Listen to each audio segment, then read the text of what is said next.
नमस्कार, जोहार, मैं संजय और आप देख रहे हैं न्यूज झारखंड। चलिए जानते हैं सुबह से लेकर शाम तक की तमाम बड़ी खबरों को। पहली बड़ी खबर की बात करें तो आकांक्षा 40 और इंदिरा गांधी बालिका विद्यालय का रिजल्ट हुआ जारी। जाने मैट्रिक इंटर विशेष परीक्षा का कब जारी होगा रिजल्ट।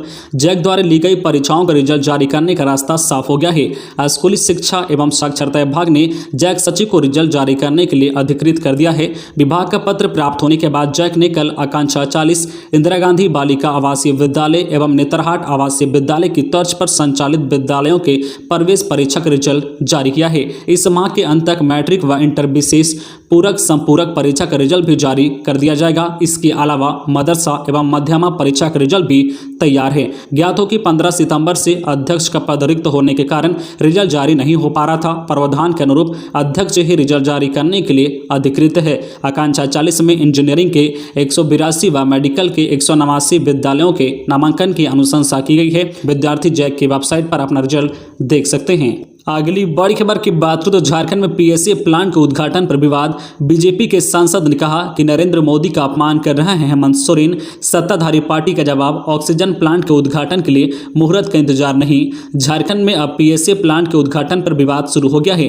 राज्य के मुख्यमंत्री हेमंत सोरेन आज बुधवार को राज्य में कई हेल्थ सुविधाओं का उद्घाटन कर रहे हैं। इसमें पीएम केयर फंड से 19 जिलों में 27 स्थानों पर लगे पीएसए प्लांट भी शामिल हैं। बीजेपी इसी का विरोध कर रही है। रांची से बीजेपी के सांसद संजय सेठ ने कहा है कि झारखंड के मुख्यमंत्री हेमंत सोरेन ऐसा करके पीएम का अपमान कर रहे हैं, ये नहीं सहेंगे। वही सत्ताधारी पार्टी जेएमएम के केंद्रीय महासचिव सह प्रवक्ता सुप्रीमो भट्टाचार्य ने संजय सेठ को जवाब दिया है। मीडिया से बातचीत करते हुए उन्होंने कहा है कि ऑक्सीजन एसेंशियल कमोडिटी में आता है, इसके लिए मुहूर्त का इंतजार नहीं किया जा सकता है। अगली बड़ी खबर की बात करें तो दुर्गा पूजा में चाक चौबंद रहेगी सुरक्षा व्यवस्था। सुरक्षा और ट्रैफिक में तैनात रहेंगे 1000 से अधिक जवान। दुर्गा पूजा में सुरक्षा व ट्रैफिक व्यवस्था को लेकर रांची में सुरक्षा के पुख्ता इंतजाम किए गए हैं। एसएसपी एसके झा ने बताया कि सुरक्षा व ट्रैफिक के लिए 1000 से अधिक जवान लगाए जाएंगे। सभी पूजा पंडालों को गाइडलाइन का पालन करने को कहा गया है। ऐसा नहीं करने पर पूजा पंडालों पर कार्रवाई की जाएगी। इधर दुर्गा पूजा में सुरक्षा, ट्रैफिक व विसर्जन शांतिपूर्ण करने को लेकर सभी डीएसपी व थाना प्रभारियों के साथ सिटी एसपी सौरभ ने बैठक की। इस दौरान सभी थाना क्षेत्र के पूजा पंडाल की सुरक्षा व ट्रैफिक पुलिस से तालमेल बनाकर भीड़ को नियंत्रित करने, ट्रैफिक सुगम बनाने का निर्देश दिया है। इसके साथ ही जेल से निकलने वाले अपराधियों पर पैनी नजर रखने का निर्देश दिया गया है। शरारती व असामाजिक तत्वों पर 107 की कार्रवाई करने का भी निर्देश दिया गया है। अगली बड़ी खबर की बात करें तो बोर्ड परीक्षा की तरह होगा विद्यार्थियों का मूल्यांकन। राज्य की हाई और प्लस 2 स्कूलों के छात्रों के मासिक मूल्यांकन की प्रक्रिया बदली जा रही है। अब मूल्यांकन पूरी तरह बोर्ड परीक्षा की तर्ज पर होगा। इससे छात्र छात्राओं के लिए बोर्ड परीक्षा की तैयारी में सहूलियत होगी। मूल्यांकन में पूछे जाने वाले प्रश्न और उनके अंक बोर्ड परीक्षा में पूछे जाने वाले प्रश्नों के आधार पर ही होंगे। इसमें वस्तुनिष्ठ, लघु उत्तरीय, दीर्घ उत्तरीय प्रश्न शामिल होंगे। स्कूलों में प्रश्नों को भेजने की प्रक्रिया इसी सप्ताह से शुरू हो जाएगी। मूल्यांकन में यह नई व्यवस्था 9वीं से 12वीं कक्षा तक के छात्र छात्राओं के लिए होगी। खबरों में आगे बढ़ने से पहले आपसे रिक्वेस्ट है कि अगर आप चैनल को सब्सक्राइब नहीं किए हैं तो प्लीज चैनल को सब्सक्राइब करके बेल आइकन प्रेस कर दे, जिससे आपको झारखंड की हर छोटी बड़ी खबर का अपडेट आप तक पहुंचता रहे। चलिए बढ़ते हैं खबरों की ओर। अगली बड़ी खबर की बात करें तो झारखंड कांग्रेस के नेता आज यूपी कूच करेंगे।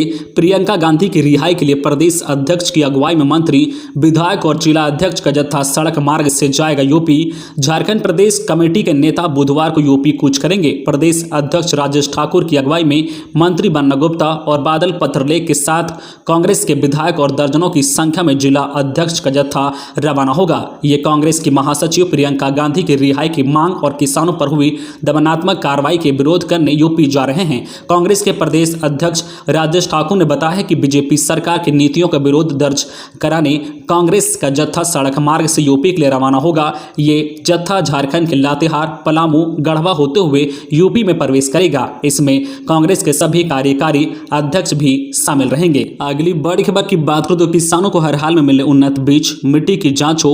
झारखंड के राज्यपाल रमेश बैस ने कृषि विभाग के अधिकारियों के साथ बैठक के दौरान कल कहा कहा है कि राज्य के किसानों को हर हाल में उन्नत बीज उपलब्ध कराए जाए। कृषि अर्थव्यवस्था मुख्य आधार है, ऐसे में किसानों के हितों का सदैव ध्यान रखें। उन्होंने राज्य के किसानों के खेतों की मिट्टी की जांच में तेजी लाने का निर्देश भी दिया है, ताकि किसान अपने खेत की मिट्टी की कमी या विशिष्टता के बारे में जानकर अनुकूल खाद का उपयोग कर सके। राज्यपाल ने कहा है कि यहाँ की मिट्टी व जलवायु सब्जी के उत्पादन के लिए अनुकूल है। हमें किसानों को इस दिशा में और प्रेरित करने की आवश्यकता है।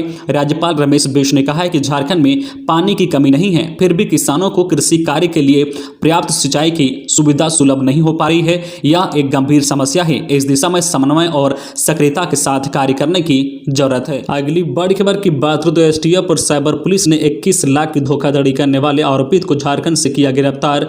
उत्तराखंड स्पेशल टास्क फोर्स और साइबर पुलिस की संयुक्त टीम ने गिरिडीह से साइबर धोखाधड़ी में मास्टरमाइंड साइबर अपराधी अमन मंडल को गिरफ्तार किया है। उत्तराखंड एसटीएफ ने बताया है कि वसंत बिहार देहरादून निवासी प्रमोद कुमार से सिम केवाईसी के नाम पर धोखे से एनीडेस्क ऐप डाउनलोड कराकर 21 लाख की धोखाधड़ी की थी। एसटीएफ और साइबर पुलिस ने मास्टरमाइंड साइबर अपराधी अमन मंडल थाना हिरोडी जनपद गिरिडीह झारखंड से गिरफ्तार किया है। आरोपित के पास से mobile phone, 2 SIM card, 5 bank passbook, 2 फर्जी आधार कार्ड, 3 एटीएम कार्ड, किसान कार्ड व अन्य जाली दस्तावेज बरामद किया है। अगली बड़ी खबर की बात करें तो खुले में कचरा फेंकना पड़ेगा महंगा, तीसरी आंख से रखी जा रही है नजर। रांची के सौंदर्यीकरण का काम तेजी से चल रहा है। नगर निगम पूरी तरह से राजधानी को साफ सुथरा बनाने की कयावत में जुटा हुआ है। इसी कड़ी में नगर निगम ने खुले में कूड़ा फेंकने वालों पर निगरानी तेज कर दी है। इसके लिए सीसीटीवी कैमरे की मदद ली जा रही है। रांची में नगर निगम अब खुले में कचरा फेंकने वालों पर तीसरी आंख से नजर रखेगा। इसके लिए जगह जगह सीसीटीवी कैमरे लगाए गए हैं। सीसीटीवी में जो भी नियम तोड़ते हुए दिख रहा है उस पर कार्रवाई हो रही है।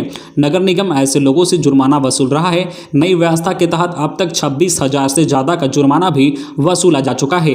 वहीं नगर निगम कई लोगों को समझाकर छोड़ भी चुका है। दरअसल रांची में सीसीटीवी कैमरे का उपयोग अब तक केवल जो क्राइम कंट्रोल और ट्रैफिक मैनेजमेंट के लिए किया जाता था, अब इसका उपयोग शहर की साफ सफाई की व्यवस्था को दुरुस्त करने के लिए भी किया जा रहा है। अगली बड़ी खबर की बात करें तो 6 जिलों में खोले जाएंगे फॉरेंसिक लैब। सूचना एवं प्रौद्योगिकी एवं ई गवर्नेंस विभाग की ओर से साइबर सुरक्षा को लेकर 6 जिलों में फॉरेंसिक लैब खोले जाएंगे। इसे लेकर प्रस्ताव तैयार कर लिया गया है। देवघर, जमशेदपुर, जामताड़ा, पलामू, धनबाद और गिरिडीह में फॉरेंसिक लैब खोलने की योजना है। डीपीआर तैयार होने के बाद आईटी विभाग व सीडैक के बीच एमओयू होगा। फॉरेंसिक लैब की स्थापना के बाद इसे गृह विभाग को सौंप दिया जाएगा। लैब में पुलिस की ओर से जब्त मोबाइल, कंप्यूटर समेत अन्य इलेक्ट्रॉनिक्स उपकरणों की जांच की जाएगी। फॉरेंसिक लैब से पुलिस को अनुसंधान में मदद मिलेगी। हालांकि इन लैब की वैधानिक मान्यता नहीं है। अनुसंधान में पुलिस इसका उपयोग सपोर्टिंग दस्तावेज के रूप में कर सकती है। अगली बड़ी खबर की बात करें तो ओएलएक्स पर बेचनी थी स्कूटी, देखने आए युवक ट्रायल के बहाने लेकर भागा। दुनिया ऑनलाइन होती जा रही है। लोग किसी वस्तु की खरीद से लेकर बिक्री तक के लिए ऑनलाइन प्लेटफॉर्म पर निर्भर होते जा रहे हैं। ओएलएक्स भी खरीद बिक्री के बड़े प्लेटफॉर्म के रूप में सामने आया है। लोग खरीद बिक्री के लिए ओएलएक्स पर निर्भर होते जा रहे हैं। इसे देखते हुए अब ठगों ने भी ठगी का अंदाज बदल दिया है। ठग भी ठगी के लिए नए नए हथकंडे अपना रहे हैं। मंगलवार को रांची में एक ऐसा ही मामला सामने आया है। ओएलएक्स पर बिक्री के लिए लिस्टेड स्कूटी देखने पहुंचा शख्स ट्रायल के बहाने लेकर फुर हो गया है। पीड़ित ने तुरंत थाने में पहुंचकर शिकायत दर्ज करा दी है। घटना रांची के बहु बाजार स्थित पेट्रोल पंप की है। जानकारी के मुताबिक रांची के कोकर निवासी अजीत मिश्रा ने अपनी 3 महीने पुरानी स्कूटी ओएलएक्स पर बिक्री के लिए लिस्टेड की थी। अगली बड़ी खबर की बात करें तो जमशेदपुर पूर्व सिंहभूम से जोड़ने के लिए 77 करोड़ की लागत से बनेगा हाईवे। झारखंड के जमशेदपुर से पूर्व सिंहभूम जिले के जादूगोड़ा तक जाने के लिए स्टेट हाईवे बनाने की योजना है। इस स्टेट हाईवे के निर्माण पर 77 करोड़ रुपए खर्च आने का अनुमान है। सेंट्रल डिजाइनिंग ऑर्गेनाइजेशन ने तकनीकी स्वीकृति प्रदान कर दी है। इसके साथ ही इसे बनाने की प्रक्रिया भी शुरू कर दी गई है। स्टेट हाईवे बनने से हजारों लोगों को फायदा होगा। इसके निर्माण से यात्री वाहनों के साथ ही मालवाहक वाहनों को भी 2 औद्योगिक क्षेत्र में आने जाने में काफी सुविधा होगी।